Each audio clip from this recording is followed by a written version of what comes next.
नमस्कार। मैं हूं डॉक्टर अन्नपूर्णा सिंह और ये है 10 previous year questions on water pollution and it's control for Gujarat state pollution control board assistant environmental engineer part 3। इस सीरीज में पार्ट 1 और 2 मैं पहले बना चुकी हूँ, जिसका लिंक इसी वीडियो के डिस्क्रिप्शन बॉक्स में है। Do check that out. But before we begin, please subscribe to my channel and if you like this video, please share it with at least 3 friends or WhatsApp groups as Guru Dakshina. Question number 1.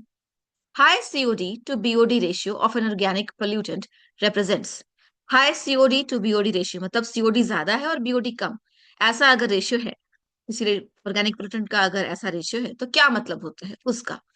1. High biodegradability of the pollutant. 2. Low biodegradability of the pollutant. 3. Presence of free oxygen for aerobic decomposition. या 4. Presence of toxic material in the pollutant. तो यहाँ पे aerobic decomposition या toxic material की कोई बात पता नहीं चलती है सीओडी टू बीओडी के रेशियो से। सीओडी टू बीओडी के रेशियो से पता चलती है डिग्रेडेबिलिटी ऑफ द पोल्यूटेंट। अगर सीओडी ज्यादा है मतलब केमिकल ऑक्सीजन डिमांड ज्यादा है और बीओडी कम है, तो पोल्यूटेंट ज्यादा केमिकली डिग्रेड होगा, बायोलॉजिकली डिग्रेड नहीं होगा, मतलब कि बायोडिग्रेडेबल नहीं होगा ज्यादा।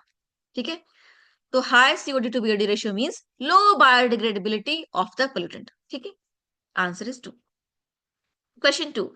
Dried sludge is a sludge क्या होता है आप जानते हैं। जब सूखा हुआ स्लज होता है तो वो क्या होता है? फ्यूल, सॉइल बिल्डर, मैन्योर या filler for low lying area. Dried sludge is a good manure, खाद होता है पेड़ पौधों में डालने के लिए, बहुत अच्छा खाद रहता है क्योंकि न्यूट्रिएंट वैल्यू हाई होती है।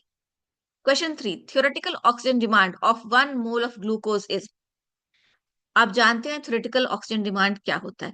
Theoretical oxygen demand is the oxygen needed to theoretically degrade the entire organic matter completely. ठीक है, तो 1 मोल ऑफ ग्लूकोज का थ्योरेटिकल ऑक्सीजन डिमांड क्या होगा? आंसर है 192। और ये आंसर कैसे आया?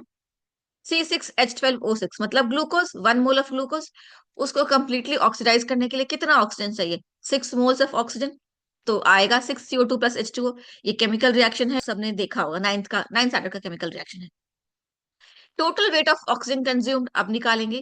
6O2 था ना, तो 6 × 16 जो एटॉमिक वेट है ऑक्सीजन का इंटू 2, तो 6 × 32 आएगा 192। और यही आंसर है, simple. Question 4। Clariflocculator is mainly used for the removal of। Clariflocculator किस चीज को हटाने के लिए इस्तेमाल होता है? 1. Colloidal particles. 2. Easily settleable particles. 3. Pathogens या 4. Organic matter. और सही उत्तर है कोलोइडल पार्टिकल्स। क्लैरिफ्लॉक्यूलेटर में फ्लॉक्यूलेटर वर्ड जुड़ा हुआ है और फ्लॉक्यूलेशन से कोलोइडल पार्टिकल्स को हटाया जा सकता है। इजिली सेटलेबल पार्टिकल्स जो है वो हम सेडिमेंटेशन से हटाते हैं। पैथोजेंस को हटाने के लिए हम फिल्ट्रेशन या डिसइंफेक्शन करते हैं। और ऑर्गेनिक मैटर को हटाने के लिए हम सेकेंडरी ट्रीटमेंट करते हैं, जिसमें कि एक्टिवेटेड स्लज प्रोसेस भी एक है। ठीक है, लेकिन कोलोइडल पार्टिकल्स को हटाने के लिए clariflocculator. Answer is 1। Question 5। For the treatment of waste water containing large quantity of colloidal organic matter, the following system is most suitable। अब colloidal organic matter बहुत ज्यादा है, ठीक है, किसी भी वेस्ट वाटर में, तो उसको ट्रीटमेंट करने के लिए कौन सा प्रोसेस बेस्ट रहेगा? 1. Conventional activated sludge process. 2.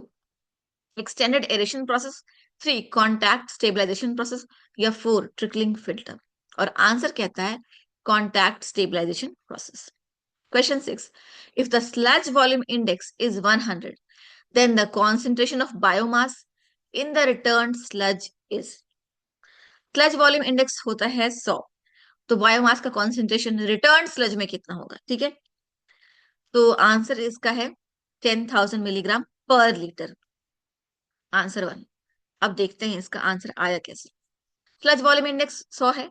We know that SVI और sludge volume index is the volume occupied in milliliter by 1 gram of solids, that is biomass, after settling for 30 minutes।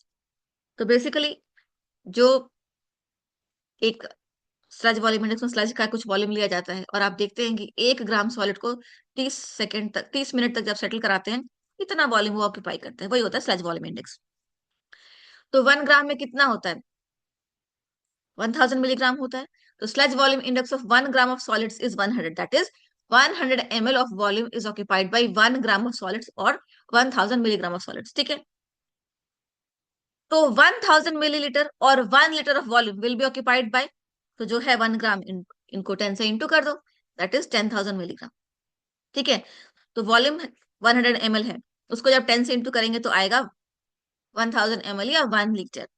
तो जब volume को into करेंगे तो फिर हम जो सॉलिड्स है उनको भी इंटू करेंगे, तो वो है 1000, तो उसको 10 से इंटू करेंगे तो आएगा 10,000। That's the concentration of biomass in returned sludges, 10,000 milligram per liter, which is the answer. Question 7. The presence of nitrates in excess of permissible limit causes. अब नाइट्रेट्स ड्रिंकिंग वाटर में थोड़ा बहुत होता है, फिर जब वो परमिसिबल लिमिट के बियॉन्ड होता है तो क्या प्रॉब्लम होती है? Skeletal fluorosis, methaemoglobinaemia, laxative action, respiratory problem. उसका होता है मेथेमोग्लोबिनेमिया या ब्लू बेबी डिजीज। इसमें क्या होता है, नाइट्रेट बॉडी में घुल जाता है, ब्लड में घुल जाता है और ब्लड की ऑक्सीजन कैरिंग कैपेसिटी को कम कर देता है। उसकी वजह से छोटे बच्चों का शरीर नीला पड़ने लगता है और उसी बीमारी को मेथेमोग्लोबिनेमिया कहते हैं। एक्सट्रीम केसेस में डेथ भी हो सकती है। Question 8. The precise estimation of total organic loading of water is given by the following method.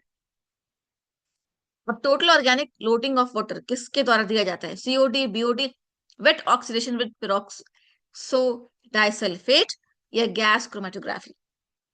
तो wet oxidation with peroxo disulphate. COD मतलब केमिकल ऑक्सीजन डिमांड, जो chemically degradable degradable organic matter है। BOD मतलब biologically degradable organic matter जो है।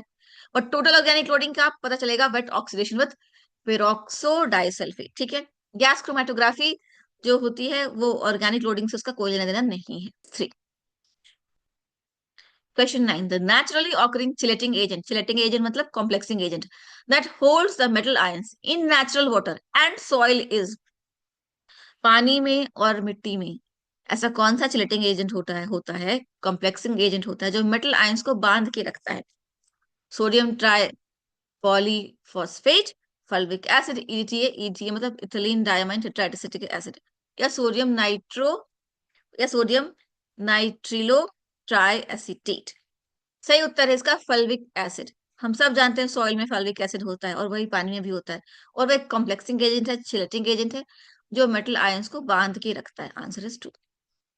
Question number 10. An effective pH for a good coagulation is. अब coagulation किस pH range में सबसे अच्छा होगा? 5 to 5.5, 9 to 9.5, 7.5 to 8 या 10 to 10.5? सही उत्तर है 7.5 to 8। ये न्यूट्रल से थोड़ा सा बेसिक है, थोड़ा सा अल्कलाइन पीएच है और इस पर कोगुलेशन सबसे अच्छा होता है। आज के लिए इतना ही। If you have any doubts और disagreements please let me know in the comments below. मिलती हूँ आपसे अगले PYQ वीडियो में। तब तक के लिए जय हिंद, जय Bharat. Check out the description box and please share this video as my guru दक्षिणा।